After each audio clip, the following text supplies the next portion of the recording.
Welcome back, Crammers, to question 3. Write down the mathematical name for an 8-sided polygon. An easy way to remember this is what animal has 8 legs?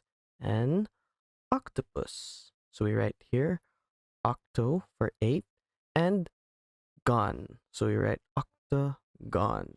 Okay. What type of angle is marked as x? So when we have a straight line, that's 180 degrees. When we have a 90 degree, it is a right angle.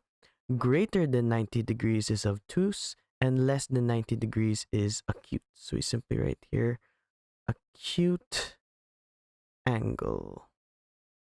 On the diagram above, draw a chord of the circle. Now, a chord is a line which does not go through the middle, so we can draw any line here as long as it doesn't pass through the middle. Change 3.6 meters into centimeters. When changing meters into centimeters, we multiply the value by 100. So we simply get 360 centimeters. Thanks for watching. Cram, then scram.